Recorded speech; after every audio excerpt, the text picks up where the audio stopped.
जय जगन्नाथ नमस्कार सांग मैंने आज आम 7 मासर पिला केमी सीजा प्रस्तुत करा जाए सेटा आम बनइबा। प्रथम मु अमृतभंडा नहीं टमाटो तापर फल तापर आलू तापर गाजर तापर कदली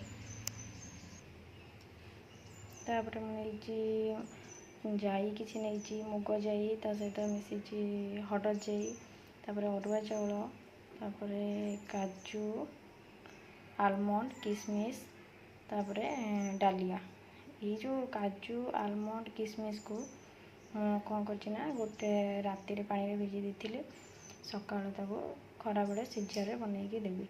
ये आलमंड सब चोपा छड़ा जाए चोपा छड़ेकी ताको सीजार पका जाए। आलमंड भी चोपा छाड़ी जाइए सब चोपा मुझे छड़े देती भल भाव में टिके भी चोपा रखे पूरा परिष्कार व्हाइट कलर देखा एबे आम सीजार केमी प्रस्तुत करवा सब जिनस को लेकिन देखा। बर्तमान अमृतभंडा नहीं अमृतभंडा को छोट साइज काटी तार चोपा सब छड़े देती छोट अमृतभंडा खंडे नहीं ताको बर्तमान छोट छोट पीस कर काटिबा।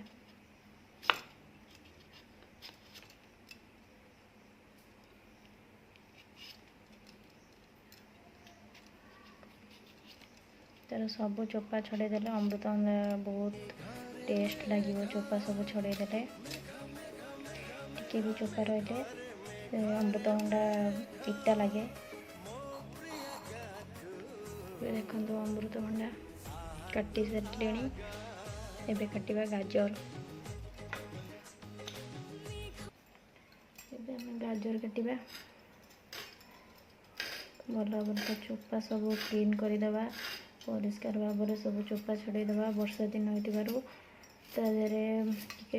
लगी माटी लगी से सब चोपा छड़ेदेवा छोट छोट पीस करदेवा।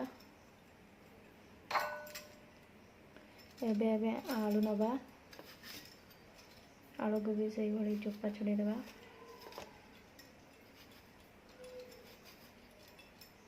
अल्प धीरे धीरे तार चोपा छड़ेदेले आलू भी माटी लगी आलू बहुत परिष्कार देखा। एबे आम कदली नवा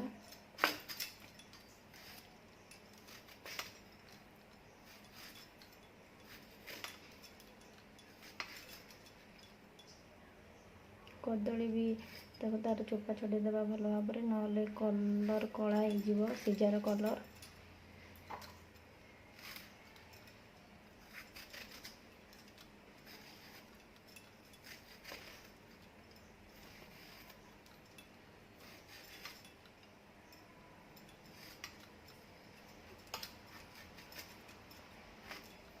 कदली कटा सरीगला एबे आम नवा टमाटो टमाटो आम फाड़े नवा कारण अल्प सीजा बनाऊँच से आम फाड़े नवा और टमाटर आखि ये आखिटा भल भाव में काटिदेवा ना सीझब ना।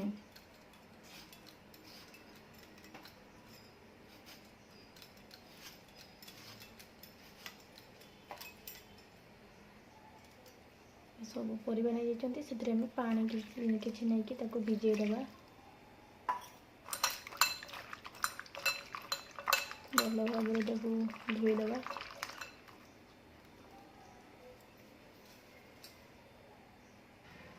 तापर एबे गोटे प्रेसर नवा प्रेसर रे सब परिवा पकेबा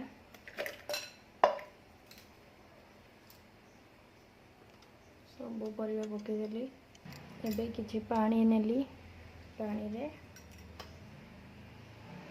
काजू आलमंड 3टी आलमंड 2टी काजू 10-12टी किशमिश तापर डालिया डाली अरुआ चाउल सब नहीं गली जीरा जीराटा रखी लास्ट रे पकेबी सीजार ना भी पकई हम सीजार किसी ना धुआ सरला सीजा सीजार पकई दीजिए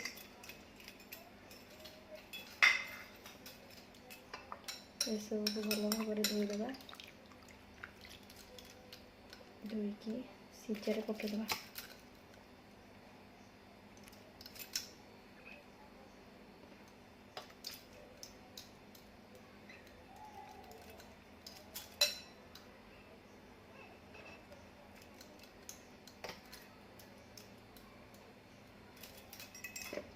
ଦେଖନ୍ତୁ ସିଝାରେ ସବୁ ପରିବା ପକାଇଦେଲେ। ଏବେ ଗୋଟେ କପ୍ର ପାଣି,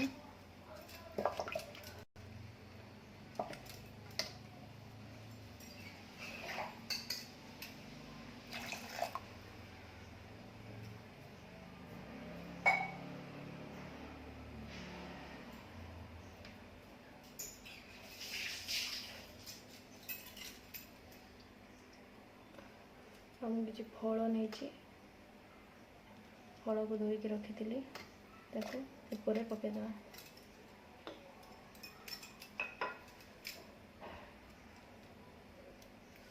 ସିଝାରେ ଆମେ କ'ଣ କରିବା ନା ଏବେ ହଳଦୀ, ସବୁ ସିଝାରେ ଏବେ ଆମେ ହଳଦୀ ପକାଇବା।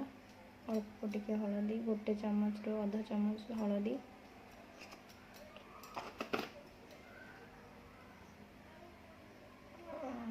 ଅଳ୍ପ ଟିକେ ସ୍ୱାଦ ଅନୁସାରେ ଲୁଣ, ସ୍ୱାଦ ଅନୁସାରେ ଅଳ୍ପ କିଛି ଚିନି, କିସମିସ୍ ପକାଉଛନ୍ତି, ଟମାଟୋ ପକାଉଛନ୍ତି, ଫଳ ପକାଉଛନ୍ତି, ସେଥିପାଇଁ ଟିକେ ଚିନି ପକାଇଲେ ଟିକେ ଭଲ ଲାଗିବ। ସିଝାଟା ଭଲ ଭାବରେ ଗୋଳେଇ ଦେବା।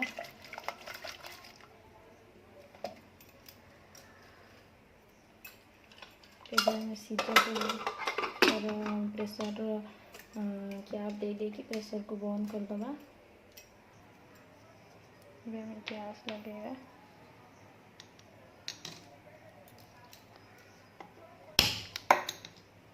ଗ୍ୟାସ୍ ଲାଗିଲା।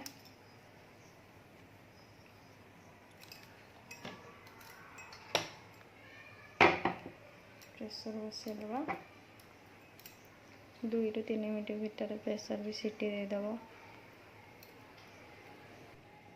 ଆଉ କିଛି ଗଜାମୁଗ ମୁଁ ପାଣିରେ ଭିଜେଇକି ରଖିଥିଲି, ତାକୁ ବି ଅଳ୍ପ କିଛି ନେବା। ତାକୁ ଆମେ ଅଳ୍ପ କିଛି ନେବା। ପୁରା ଭଲ ଭାବରେ ଗଜା ବି ହେଇଯାଇଛି।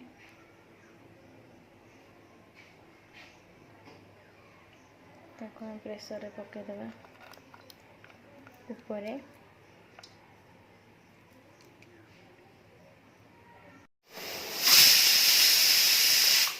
ସିଟି ଦେଇଦେଲା। ବର୍ତ୍ତମାନ ଆମର 2ଟି ସିଟି ଦେଇଦେଲାଣି। କ'ଣ କରିବା ନା ବନ୍ଦ କରିଦେବା ଗ୍ୟାସ୍ଟିକୁ। 10 ମିନିଟ୍ ପରେ ଗ୍ୟାସ୍ ବନ୍ଦ କରିଦେଇଥିବା। 10 ମିନିଟ୍ ପରେ ଆମର କ'ଣ କରିବା ନା ପ୍ରେସର କୁକରର କ୍ୟାପ୍ଟାକୁ ଖୋଲିବା। ତାର ଗ୍ୟାସ୍ ସବୁ ବାହାରକୁ ବାହାରି ଯାଇଥିବ, ପ୍ରେସର କୁକର ଥଣ୍ଡା ହେଇଯାଇଥିବ, ପରିବା ସବୁ ସିଝିଛି କି ନାହିଁ ତାପରେ ଆମେ ଦେଖିବା। ପ୍ରେସର ଆମେ କାଢ଼ି ଦେଉଛନ୍ତି। ଏବେ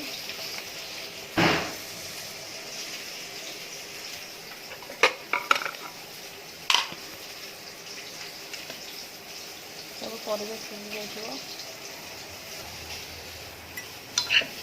ସବୁ ପରିବା ସିଝି ଯାଇଛି।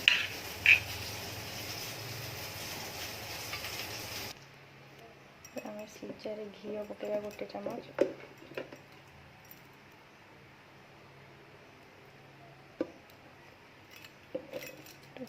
ଘିଅ ପକାଇ ତାକୁ ଗୋଳେଇ ଦେବା ଭଲ ଭାବରେ। ଗରମ ଅଛି ଯେହେତୁ ସେଥିପାଇଁ ମୁଁ ସିଝା ପକାଇରେ ଘିଅ ପକାଇ ଗୋଳେଇ ଦେଲି। ଗ୍ରାଇଣ୍ଡରରେ ନେଇଯାଇଛି ସବୁ ସିଝା। ଏବେ ସବୁ ଆମେ ଗ୍ରାଇଣ୍ଡିଙ୍ଗ କରିଦେବା। ସବୁ ପରିବା ବି ସିଝି ଯାଇଛି। ଗ୍ରାଇଣ୍ଡିଙ୍ଗ କରିବା, ଭଲ ଭାବରେ ଗ୍ରାଇଣ୍ଡିଙ୍ଗ କରିଦେବା। କିଛି ଖଦଡ଼ ରଖିବା ନାହିଁ ତା ଦେହରେ। ଖଦଡ଼ ରଖିଲେ ଛୋଟ ଛୁଆଙ୍କ ତଣ୍ଟିରେ ଲାଗିଯିବ। ଗ୍ରାଇଣ୍ଡିଙ୍ଗ ହେଇଗଲା।